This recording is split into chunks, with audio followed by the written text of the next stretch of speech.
본 말씀을 보니까요, 모세를 출애굽의 지도자로 세우신 하나님의 그 하나님과 모세 사이에 어떠한 그 신랑이가 있어요. 하나님이 말씀하실 때 아멘하고 순종하는 것이 아니라 나 이것 때문에 저것 때문에 그것 때문에 아주 실랑이가 길어지는 것들을 볼 수가 있어요. 모세뿐이 아니라 우리들도 그런 실랑이를 벌이고 있는 삶을 살아갈 때가 참 많다, 이런 생각을 해봅니다. 모세는 히브리인이지만은 어때요? 바로의 궁정에서 40년 동안 왕자로서 살아가는 거죠. 그래서 바로 궁전에서 왕자로서의 모든 그런 학문을 익히고 교육을 받고 살았어요. 모세라는 이름의 뜻이요, 물에서 건진 아이. 그래요. 모세는 그 히브리인들이 워낙 생육하고 번성하잖아요. 그래서 애굽인들보다 이러다 숫자가 뭐 기하급수적으로 많아지는 거 아닌가 싶어서 사내 아이면은 다 죽이라고 하잖아요. 몇 살 이하는. 그래서 그 부모가 너무 아이를 낳았을 때 귀하잖아요. 그리고 청량하게 생겼고 사랑스럽고, 그래서 몰래 감추어서 키웠어요. 그러다가 더 이상 안 되겠다 싶어서 역정을 엮여서 나일강가에 이렇게 모세를 띄워놨을 때 바로 그 궁에 그 공주가 데려다가 아들을 삼지 않습니까? 그래서 40년 동안에 정말로 애굽의 최고의 학문을 받으면서요, 아주 그 왕자로서의 그런 교육을 받고 사는 것입니다. 그런데 이집트 언어로 보니까 어떤 언어가 있냐, 이 이름의 뜻이 나의 사랑하는 아들, 이런 이름이 담겨있어요. 물에서 건진 아이, 나의 사랑하는 아들, 이러한 이름 뜻이 있는 거죠. 그만큼 애굽의 왕궁에서도요, 사랑과 그 기대를 한 몸에 받았다는 것을 알 수 있어요. 어디서? 그 이름의 뜻에서. 그래요. 모세는 당시 그 세계를 지배했던 바로 궁정에서 한 시대를 이끌어갈 수 있는 리더십을 지닌 이러한 일꾼으로 성장했습니다. 요즘 사회도 어때요? 리더십이 참 중요합니다. 어떤 사람을 세우고자 할 때요, 저 사람이 정말로 리더십이 있느냐, 이것을 보잖아요. 이러한 리더십을 가지고 이제 성장할 수 있었던 거죠. 근데 모세는요, 바로 궁정에서 자신의 힘과 능력을 신뢰하는 자신만만한 사람이었죠. 그는 히브리인이라는 정체성을 가지고 있었어요. 아마 전 세계를 뒤져봐도 내 아이에게 젖 먹이면서요, 보수받는 사람은 모세의 어머니뿐이었을걸요. 그 아이에게 그 젖을 먹여가면서요, 너는 히브리 민족이야 늘 이렇게 교육을 알게 하셨잖아요. 그래서 그가 히브리인이라는 이러한 정체성을 가지고 성장할 수가 있었던 거죠. 자기 민족이 애굽의 압제하에 그 고통당하고 있는 것들을 모세는요, 너무너무 안타까워했어요. 그런데 어느 날 이렇게 딱 보니까 애굽 사람과 누가? 히브리, 자기 동족이요, 막 싸우는 것을 본 거예요. 그러니까 어때요? 자기 정체성이 있댔죠. 이야, 이게 불끈불끈 올라온 거예요. 그래서 분을 참지 못하고 팍 날렸어. 그랬더니 꼴까다 갔어요. 이 자신만만했던 바로 모세 일생의 한순간에 위기가 찾아오게 됩니다. 살인범으로 몰리는 신세가 되었어요. 그래서 애굽의 왕자로 40년 동안을 살던 모세가 이제는 하루아침에 그 상황이 역전돼 가지고요, 도망자 신세로 전락하고 맙니다. 모세는 40년 동안 이제는 어떠한 삶을 살았어요? 애굽의 화려한 것들을 내려놓고 모래바람이 아주 막 불어닥치는 그런 미디아 광야에서 양치는 목동으로 살아가게 됩니다. 한번 상상해 보세요. 세계 최고의 왕궁에서 왕자로 군림하던 자가 하루아침에 목동의 신세로 전락했는데 아무런 기대와 소망이 없이 정말로 양치는 자의 모습으로 모세는 아주 철저하게 낮아지는 훈련을 합니다. 얼마 전에 제가 아는 분도 그런 말씀을 하시더라고요. 잘 나가던 분인데 가진 것을 다 잃어버렸고 힘이 없고 그러니까 참으로 비참하다. 가졌을 때는 많은 사람들이 오잖아요. 힘이 있잖아요. 그러다 보면 어때요? 나도 모르는 사이에 이게 막 뽕이 올라가요. 그죠? 목이 기부스도 안 했는데 뻣뻣해져요. 그죠? 누구나가 아마 그런 걸 경험해 본 사람들이 많을 거예요. 근데 그가 모든 것을 잃었을 때는 시련에 빠졌더라고요. 아마 모세도 왕자로서의 그 모든 것을 잃어버리고 이제 하나의 보잘것없는 목동의 신세 미디안 광야에서 잃었을 때 정말로 그는 아무런 그 소망이 없었을 것 같아요. 모세는 철저하게 이렇게 낮아지는 훈련을 시작한 것입니다. 이 세월이 하루 이틀도 아니고 10년, 20년도 아니고 생각해 보십시오. 장장 40년이란 세월. 40년 동안은 아주 화려하게 최고의 당당함으로 살았잖아요. 근데 이 40년 동안은 그것을 낮추는 기간이더라고요. 그래서 고난이 내게 유익이다. 이 고난 속에서요, 사람들은요, 깨어지고 부셔지고 낮아지고 하나님 앞에 순종하고 복종하게 되더라고요. 저도 좀 뭔가를 사업을 하면서, 남편이 사업을 하면서 가진 자였을 때는요, 목이 곧았어요. 한마디로 지금 생각해 보니까 남의 아프고 가난하고 헐벗고 하는 것들을 이해하지 못했어요. 근데 부도를 맞고 막 부채가 막 어마어마하게 생기고 나니까요, 와, 이게 한순간에 무너지더라고요. 그러나 하나님, 비굴하지 않게 하신 하나님, 나를 비굴하게 만들지는 않으시고 누리게 하시더라고요. 그 상황 속에서도 정말로. 그래서 빈부에 저는 다 경험해 봤어요. 부에도 살아봤지만 가난함도 저는 압니다. 아마 모세도 이러한 모든 것들을 경험한 모세 아닙니까? 하나님의 계획은 여기서 끝나지 않았다는 사실입니다.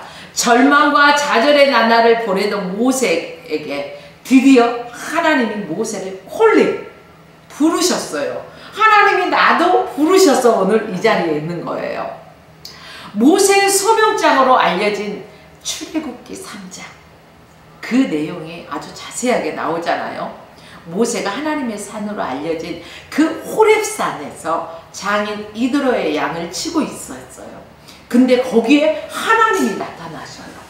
어떻게? 떨기나무에 불이 붙었는데, 그러면은 상식적으로 생각해 볼까요? 불이 붙었으면 타요, 안 타요? 타야 돼요. 그런데 불은 붙었는데 타지 않는 기이한 장면을 보게 되는 거예요. 지금도 시내산 밑에 성 캐더린 수도원이 있는데 그 수도원 안에 한 그루의 떨기나무가 있다고 합니다. 하나님께서 그 떨기나무 가운데서 모세를 불러서 사명을 주셨습니다. 내가 애굽에 있는 내 백성의 고통을 정령히 보고 그들의 그 간역으로 인하여 부르짖음을, 그 우고, 근심, 이러한 것들을 하나님이 아신다는 거예요. 내가 너를 바로에게 이제는 보내어서 내 백성 이스라엘 자손들을 애굽에서 이끌어내리라. 모세에게 이러한 사명을 부여하셔요. 모세가 깜짝 놀래요. 그리고 하나님께 묻습니다. 내가 누구간데 바로에게 가며 이스라엘 자손들에게 애굽에서 인도하여 냅니까?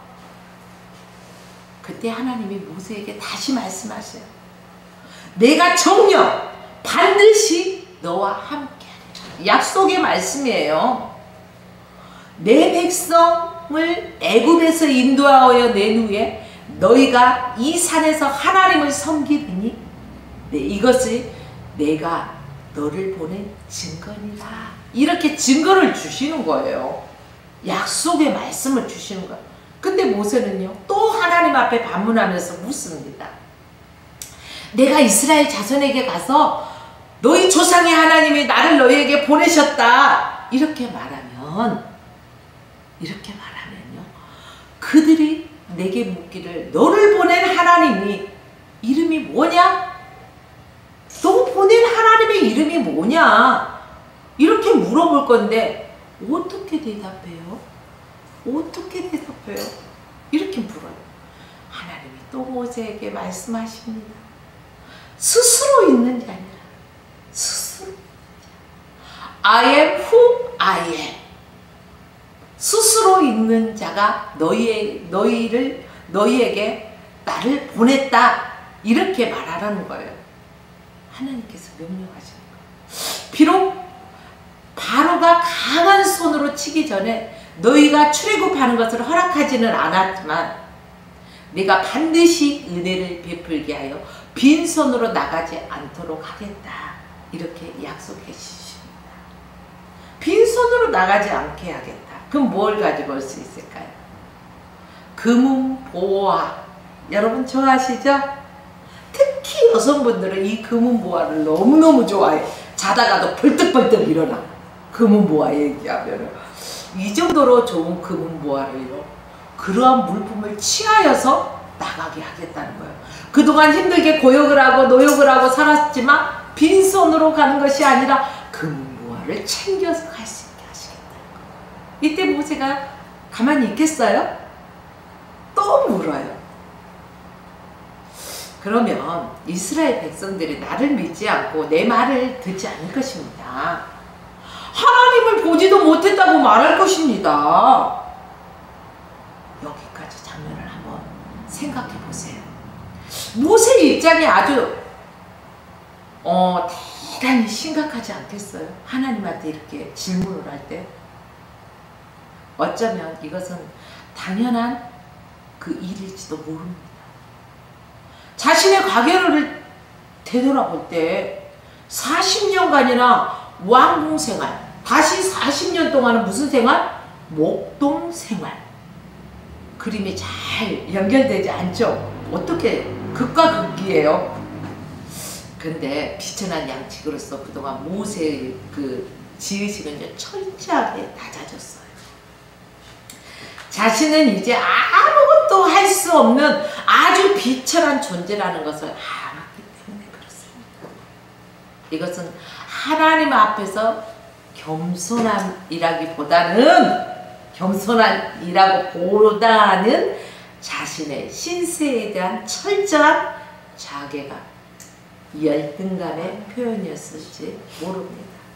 기왕에 하나님 나를 이렇게 사용하시려면 내가 바로 왕궁의 왕자로 있을 때 사용하셨어야지. 정말로 40년 동안 목동으로만 있었는데 이제 나 가진 것도 없고 아무것도 없는데 이제서 나를 쓰시겠다고요? 이러한 어떠한 자괴감과 열등감의 표현이 아니었을까요? 아무리 하나님께서 말씀하셔도 모세는요, 자신의 초라한 모습을 볼 때 도저히 이것을 감당할 능력도 없고 그 노예 근성에 젖어 있는 바로 그 이스라엘 백성들을 자신을 믿어줄 것 같지 않았어요. 우리 이 목사님은요, 가끔가다 무슨 얘기하다가요, 이런 얘기를 하세요. 야, 그 근성을 버려야 되는데 쟤네들이 그 근성을 버릴 것 같아? 절대 못해! 이런 소리를 가끔 하더라고요.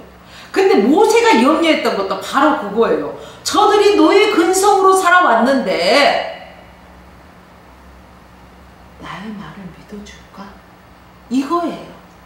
더욱이 애굽의 그 왕자의 모습도 아니고 한낱 목동 양치기에 그러한 말을 노예로 부리고 있는 자들의 말을 들어주겠냐, 이러한 이제 마음이죠. 그러니까 내가 무엇을 할 수 있겠냐, 이거예요. 한마디로 신세 한탄이에요. 만약 저와 여러분이 이런 모세와 이런 상황이라면 여러분은 어떤 반응을 보이시겠어요? 잘할 수 있을 것 같아요? 근데 제가 생각할 때는 피차 다를 거 없을 것 같아요. 우리의 상황이 그렇다면. 자신만만하게 순종할 수 있었을까요? 그렇지 않을 것 같아요. 어쩌면 모세의 이런 반응이 너무나도 당연하고 자연스러운 이런 반응이 아닌가 싶습니다. 이것이 모세가 믿음이 없어서라기보다는 지나온 40년의 세월 속에 체험했던 자신의 그 비천함과 열등감, 이런 모습 때문에 아마 그렇지 않나 이런 생각을 해봅니다. 여러분, 열등감은 동전의 양면과 같아요. 동전을 던졌을 때 앞면이 나올 확률과 뒷면이 나올 확률은 몇 대 몇이에요? 50대 50이잖아요. 반반이에요. 이렇게 동전의 양면과 같이 어찌 될지 모르는 거잖아요. 근데 지나치게 자신감이 있어도 의외로 열등감에 빠진다는 거예요. 공부를 많이 한 사람과 공부를 조금 한 사람 가운데 누가 더 열등감이 많을 것 같아요? 공부 많이 한 사람? 아니면 공부 안 한 사람? 대체적으로요, 사람들은 공부 안 한 사람이 더 열등감이 있지 않을까, 못 배워서 열등감 때문에 뭐 이런 생각들을 하잖아요. 실제로 우리가 볼 때 좋은 대학 나오고 좋은 학벌을 가진 사람이 열등감이 더 많다는 사실이에요. 아이러니하지 않습니까?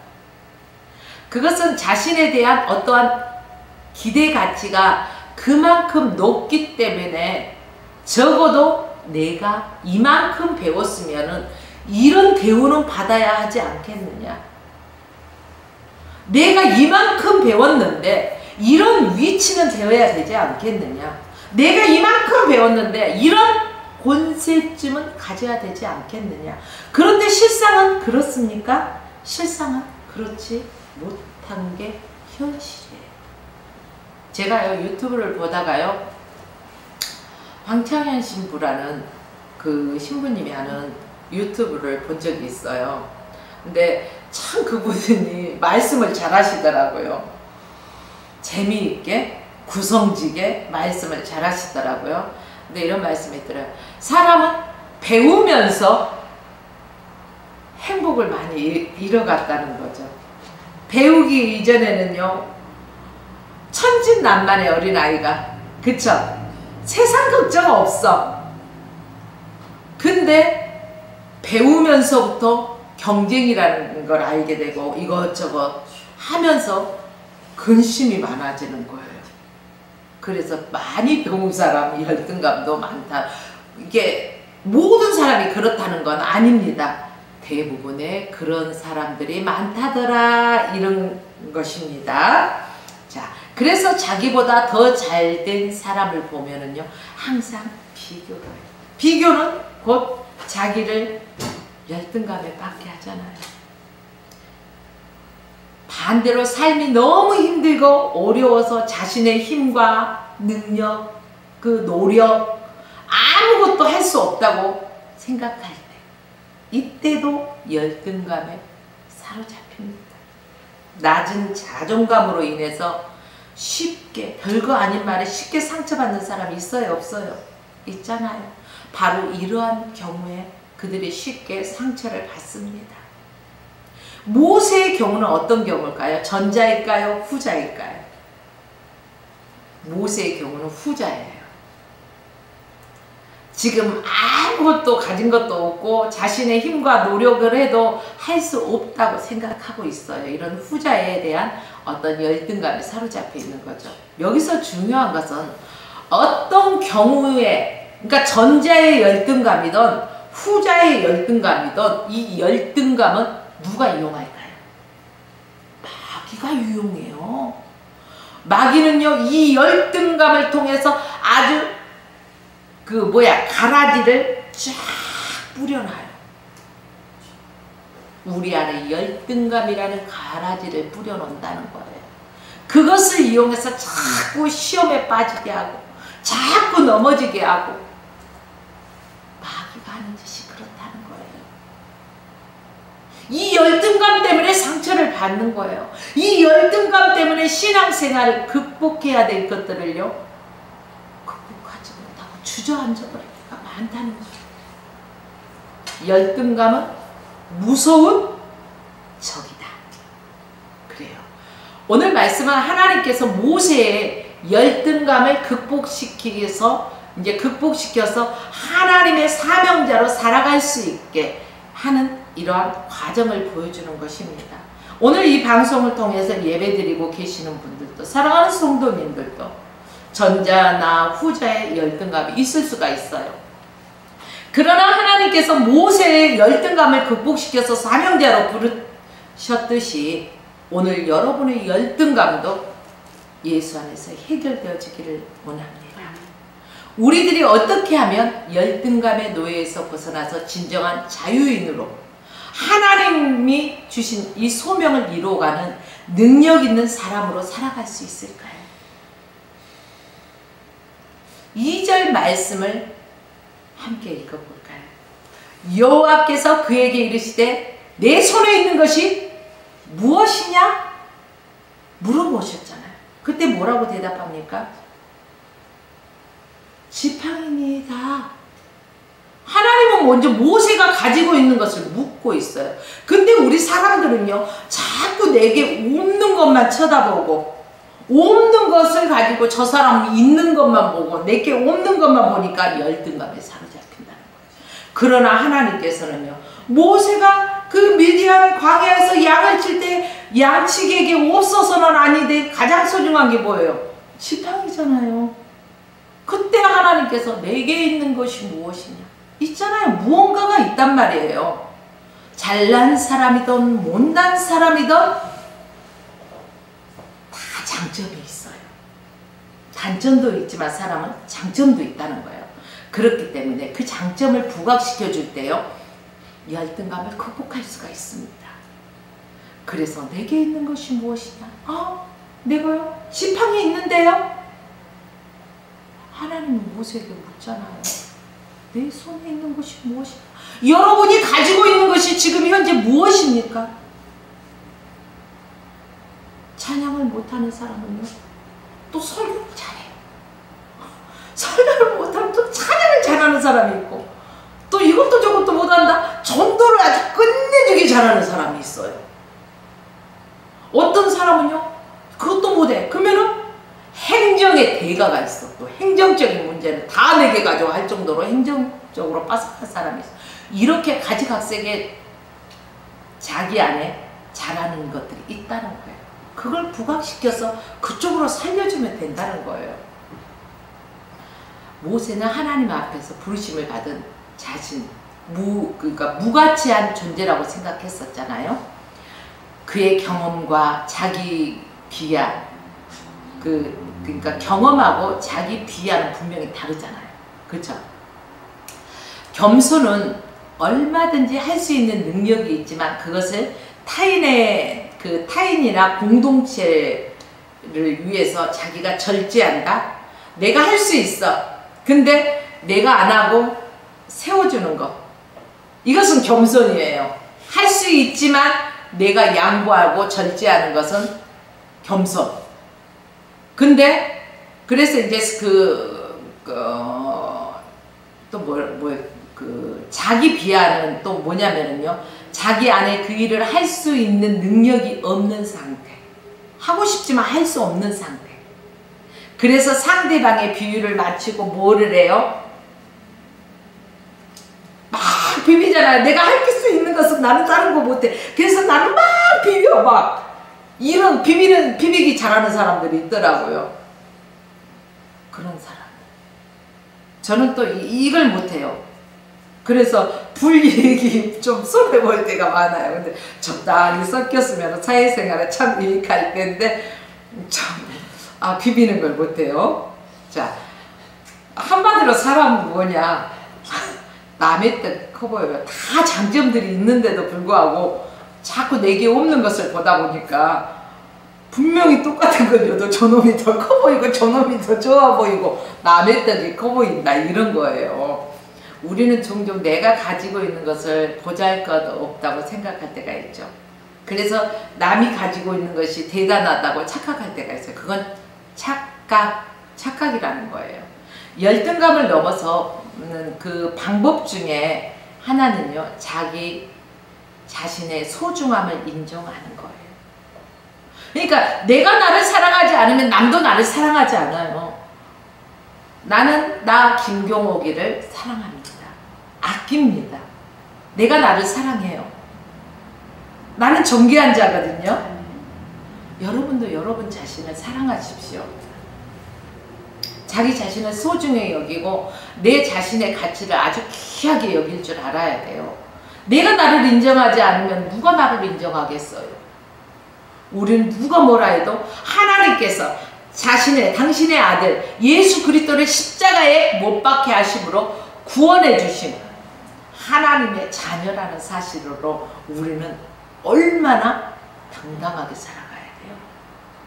왕같은 제사장이에요. 저는. 여러분도 왕같은 제사장이죠. 그의 소유된, 하나님의 소유된 백성이에요. 저는 천국 시민권을 가지고 있답니다. 미국 시민권보다 더 좋은 거예요. 천국 시민권은. 자, 그 하나님의 소유된 백성, 하늘나라를 그 상속할 소유자잖아요. 하나님께서 양자로 택해 주셨잖아요. 나는 하나님의 최고의 걸작품이에요. 그렇기 때문에 나는 나를 사랑해. 여러분 고백해 보세요. 나는 왕같은 제사장이고 그의 소유된 백성이고 하나님 나라를 소유한 상속자야. 나는 하나님의 최고의 걸작품이야. 이렇게 고백하면은요, 내가 조금 다른 사람보다 안 이쁘다고 기죽을 필요 없어요. 하나님의 최고의 걸작품이기 때문에 하나님이 필요에 의해서 그렇게 만드신 거예요.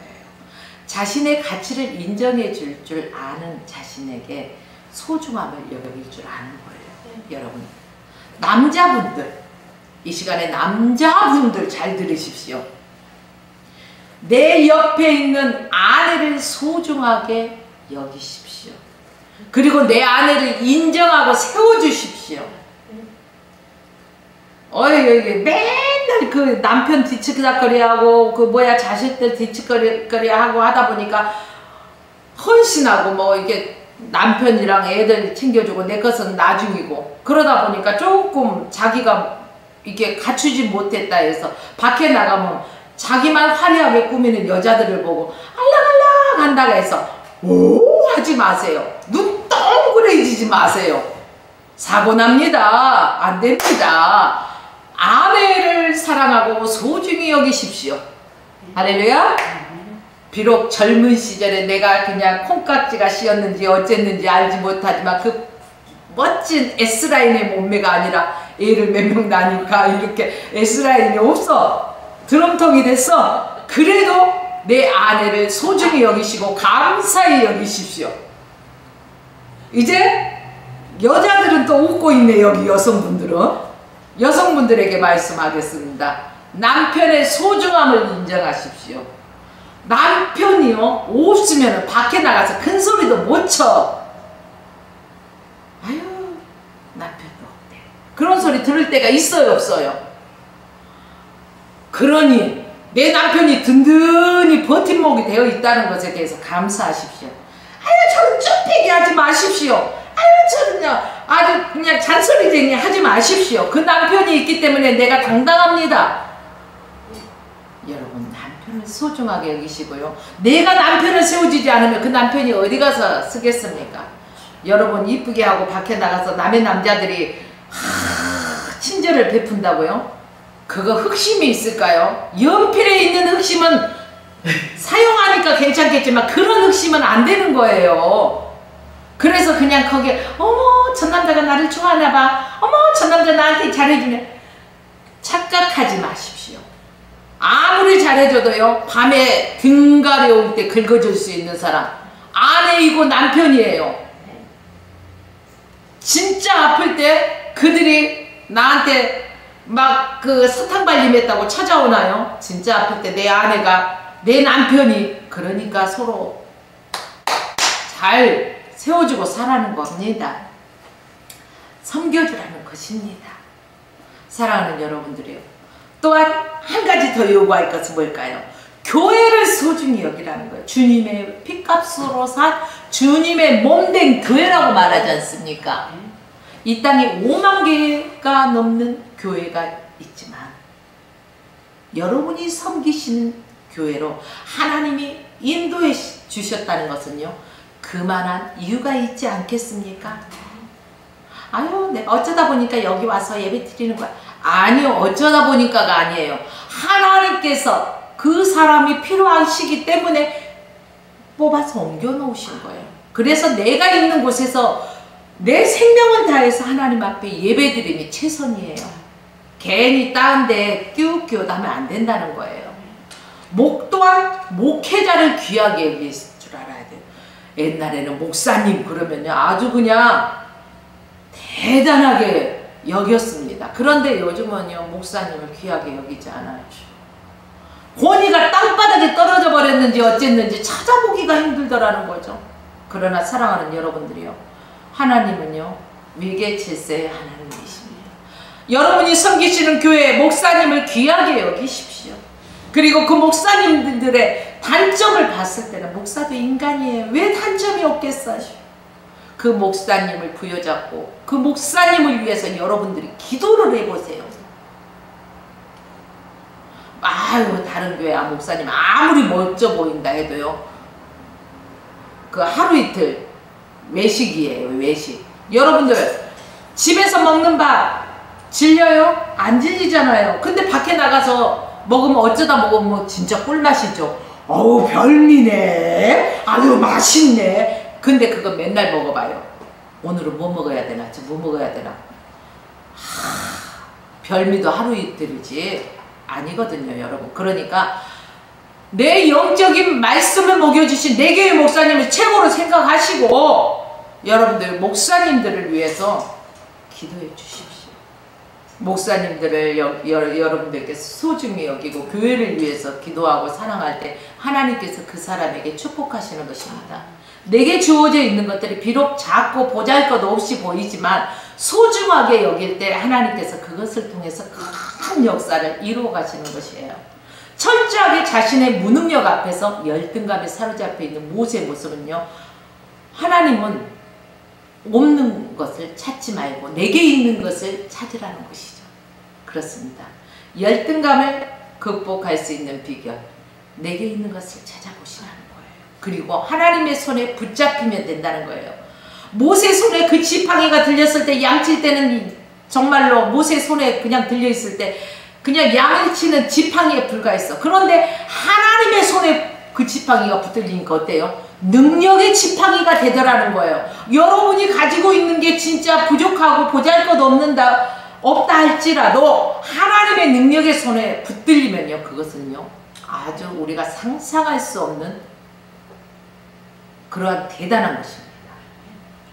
어린아이가 가지고 있던 물고기 2마리, 보리떡 5개, 혼자 먹기도 부족할지 몰라요. 그런데 그것을 믿음으로 예수님 앞에 드렸을 때, 그쵸? 주님의 손에 의하여 오병이의 기적의 역사가 일어나잖아요. 하나님의 역사는 세상의 가치와 기준과 아주 무관하게 이루어지기 때문에 내게 있는 것이 무엇인지 아무리 보잘것없다 할지라도 하나님의 능력의 손에 붙들리기만 하면 된다는 사실을 기억하시고 하나님 앞에 엎드리십시오. 하나님이 일하시는 방법은요, 우리의 생각 이런 것들을, 우리의 기준을 초월하십니다. 만약 하나님께서 방랑자에 불과했던 이스라엘 민족을 택하지 않고 애굽이나 아니면 헬라 제국을 하나님께서 하나님의 백성으로 삼으셨다면 어땠을까요? 참 빠르게 하나님의 나라를 세울 수 있었을지도 몰라요. 그러나 하나님은 그렇게 하지 않으셨어요. 오히려 하나님은 430년이라는 세월에 노예로 살던 히브리인들, 거룩한 백성으로 부르시고 하나님의 역사를 그들을 통해서 이루어 나가셨다는 사실입니다. 신명기서 7장 7절의 말씀을 보니까요, 여호와께서 너희를 기뻐하시고 너희를 택하심은 너희가 다른 민족보다 수요가 많은 용고가 아니라 아니라는 거예요. 너희는 모든 민족 중에 가장 적으니라. 그러니까 내가 했다, 우리가 했다라는 게 아니라 주님이 하셨다라고 주님만 높여드릴 수밖에 없는 거예요. 하나님은 당시 최고의 강대국이 아닌 최고의 약한 이스라엘을 택하셨다는 사실입니다. 신약에서도요, 하나님이 일하시는 방법은 동일했어요. 예수님께서 제자들을 부르실 때 많이 배우고 가문이 좋은 엘리트들을 부르셨나요? 아니에요. 당시 가장 천한 직업 중에 하나인 게 어부예요. 어부와 세리를 제자로 부르셨습니다. 여러분, 이쯤 되면 내게 없다고 주저앉아 있던 분들, 땅을 치던 분들, 가슴을 치던 분들, 이제는 하나님 앞에 나오십시오. 그리고 하나님 앞에 내게 있는 것을 아뢰십시오. 하나님의 손에만 붙들리면 여러분 상황 종류, 이제 새로운 세상이 열리는 것이죠. 고린도전서 1장 26절로 27절 말씀에 하나님은요, 미련한 자들을 택하셔서 지혜 있는 자를 부끄럽게 하신대요. 약한 자들을 부르셨어요. 강한 자를 부끄럽게 하신대요.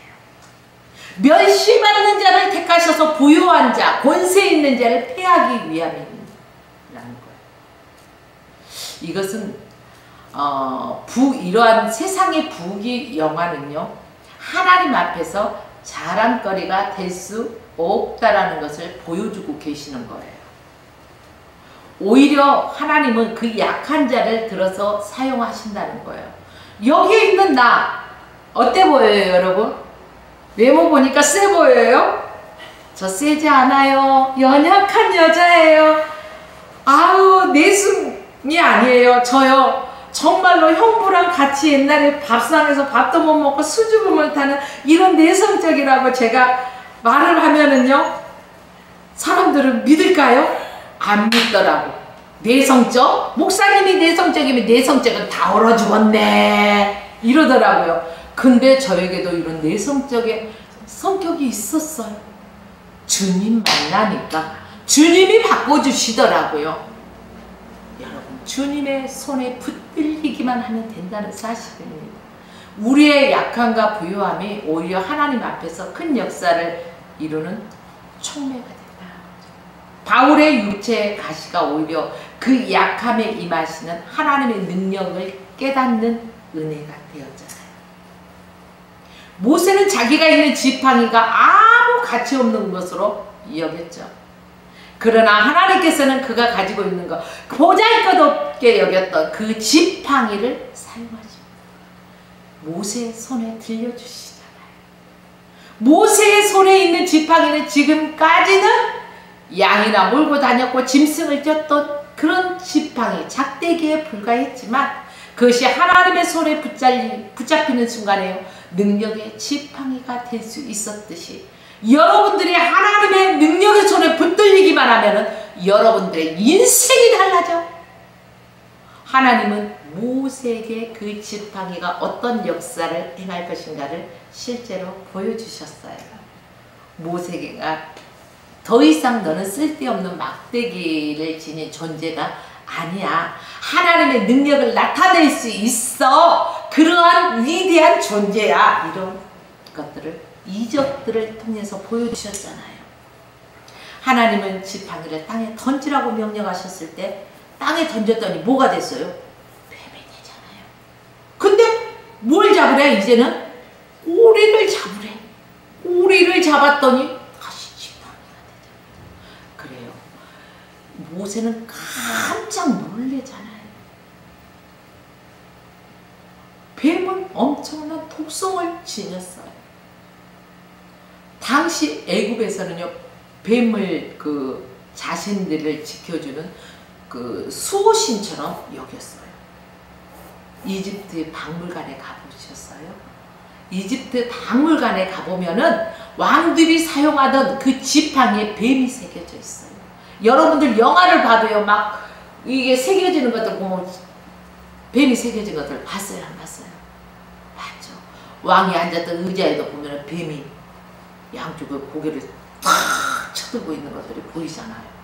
그런데 당시 그 하나님은 그러한 뱀의 그 꼬리를 누구에게 잡으라고?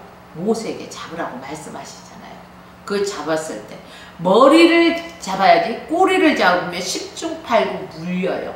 뱀머리 잡아야 되는데 꼬리를 잡으면 돌아 물 수 있잖아요. 근데 꼬리를 잡아. 모세 마음 두려웠을까요? 안 두려웠을까요? 그 독성이 있다는 거 아니까 두려웠겠죠. 지금까지는 목동으로 살았는데 또 40년 동안. 근데 하나님의 말씀에 의지해서 잡았을 때 심판가 됐다는 거예요. 하나님께서 이제 모세의 열등감을 해소시켜줘요. 그에게 자신감을 불어넣어주고자 이러한 이적들을 보여주셨다는 것입니다. 우리의 열등감을 넘어서는 비결이 바로 내가 가지고 있는 것을 소중히 여길 줄 알아야 되는 거예요. 아무리 그것이 보잘것없고 실패와 상처 투성이일지라도 그것을 귀하게 여기라는 것입니다. 실패는 성공의 어머니다. 여러분들 많이 학교 다닐 때 사용했죠, 이 단어. 그래요. 그 상처와 실패와 아픔의 상처들이 있기 때문에 주님의 능력의 손에 붙들리기만 하면 그 위대한 기적을 일으키는 하나님의 사건이 된다는 거예요. 내가 그 아픔이 있었기 때문에 그 아픔 사람의 심정을 아는 거예요. 전혀 아파보지 않는 사람은 알아, 이해해. 하지만은 아니. 근데 똑같은 아픔을 겪어본 사람들은요, 당신이 겪어봐서 알아. 그렇기 때문에 주님께 붙들리기만 하면은 이것이 능력이 나타나는 거예요. 하나님의 놀라운 그 이적을 직접 경험한 모세가 자신을 비하하면서 머뭇거리고 있잖아요. 하나님의 능력을 보았어. 그런데도 자신을 비하시키면서 머뭇거려. 한 번에 순종 안 했다는 거예요. 자꾸 이 핑계 저 핑계 됐다는 거예요. 그래서 손을 내밀려고 하잖아요. 근데 뭐가 왔어요? 손을 내밀니까 아니 나병이 이렇게, 그리고 또 넣었다가 또 이렇게 빼니까 어때요? 낫잖아요. 그쵸? 한 번은 그 나병이 생기더니 또 이렇게 하라고 하는 대로 순종하니까 또 이제 나병이 나았어.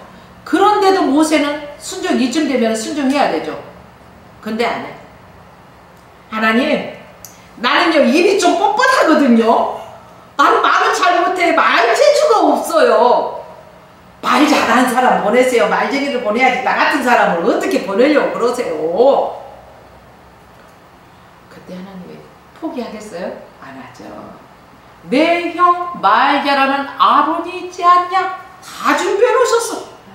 저도요, 하나님이 이게 부르셨을 때요, 하나님, 전도자로 어느 날 기도를 하는데 나가서 복음을 전하래요. 하나님, 나는 입이 뻣뻣해서요. 그런데도 막무가내 나가래. 그래서 하나님, 말 못하는 벙어리라도 좋으니까 한 사람만 붙여주세요. 그랬더니 세상에 말 잘하는 사람을 붙여주시더라고. 바로 모세가 입이 뻣뻣하다고 했더니 그 형 말 잘하는 아론을 붙여주듯이 말 잘하는 사람을 붙여주시더라. 그때부터 노방전도를 시작했습니다. 비가 오나 눈이 오나 바람이 부나 복음을 전하게 하시더라. 지금도 그렇게 하고 있는 건 아닙니다. 죄송해요. 근데 예전에 그런 때가 있었다는 거예요. 하나님이 하시고자 하실 때는요, 우리가 어떠한 핑계를 대도 하게 하셔요. 입이 뻣뻣하고 우둔한 자라고 해봤자, 발뺌해봤자 하나님이 화내잖아요. 처음에 순종했어야 되는데 화가 나가지고 말씀하시다. 여러분, 이게 우리가 핑계대는 게 믿음이 없어서 핑계대는 거예요. 하나님이 말씀하시면은 즉시 순종합시다. 11절에 보면요, 누가 사람의 입을 지었냐? 하나님이 물어요. 입이 뻣뻣하다고 하니까, 하나님이 할 말을 넣어주시겠다고 하는데도 뻣뻣하다고 하니까, 누가 벙어리나 귀머거리, 눈 못 보는 자, 소경 다 여호와가 하시라는 거예요. 여호와가 하시는 일들이에요. 이제 그러니까 더 이상 변명하지 마. 내가 다 지었는데 내가 너 입속에 할 말을 넣어줄 거야. 가 제발. 이제 그만 핑계대지 말고 가. 이거예요. 그런데도 보낼 만한 자를 보내소서. 참. 그래서 하나님이 화가 나서 아론을 붙여주겠다고 하신 거예요. 여러분 17절에 중요한 말씀을 하죠. 너는 이 지팡이를 손에 잡고 이것으로 이적을 행할지니라. 모세의 손에 들려있는 지팡이는요, 더 이상 보잘것없는 지팡이가 아니라 하나님의 능력의 손에 붙들린 지팡이, 기적을 행하는 도구가 되었다는 사실입니다. 이 지팡이를 가지고 홍해 바다를 어때요? 가르잖아요. 반석을 쳐서 생수가 나오게 하잖아요. 모세의 손에 있는 지팡이는 하나님의 지팡이가 된다는 사실입니다. 20절 말씀해 보니까 모세가 그 아내와 아들들을 나귀에 태우고 애굽으로 돌아가는데 하나님의 지팡이를 손에 잡았더라. 할렐루야. 드디어 모세가 하나님의 말씀에 순종하고요, 가족과 함께 애굽으로 내려가는 사실입니다. 순종했다는 거예요. 순종이 제사보다 낫습니다. 그런데 그 손에 들고 있는 것이 무엇입니까? 하나님의 지팡이라는 사실입니다. 더 이상 모세는 양치기 막대기로 사용하던 지팡이가 아니에요. 하나님의 손에 들려있던 그 지팡이가 되었다는 사실입니다. 사랑하는 성도 여러분이요, 지금 여러분이 무엇을 가지고 있습니까? 여러분이 가지고 있는 것이 정말로 보잘것없는 것이라 할지라도 그것까지도 소중하게 여기십시오. 하나님 손에 올려드리라는 거예요. 하나님의 손에 붙잡히기만 하면은 위대한 역사가 일어나는 능력의 도구가 될 수 있다는 사실입니다. 내 손에 있는 지팡이 하나님 손에 맡겨주십시오. 내가 쥐고 있으니까 안 돼. 하나님 앞에 맡겨드려야 돼요. 하나님이 들어 쓰시기만 하면 놀라운 역사는 일어납니다. 다윗의 손에 들려있는 것 뭐예요?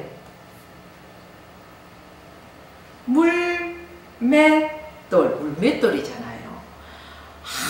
골리앗 때문에 골치가 아프고 막 아주 지끈거려. 그런데 다윗은 이 갑옷도 거추장스럽고 늘 자기가 가지고 있던 게 뭐예요? 양칠 때 가지고 있던 거 물맷돌이잖아요. 사자나 뭐 이런 일이가 나타났을 때 찢어서라도 막 그죠? 구해내는 그 물맷돌로 던져서 골리앗을 뭐라 해야 되나, 추풍낙엽처럼 추풍낙엽처럼 그냥 쓰러뜨리잖아요.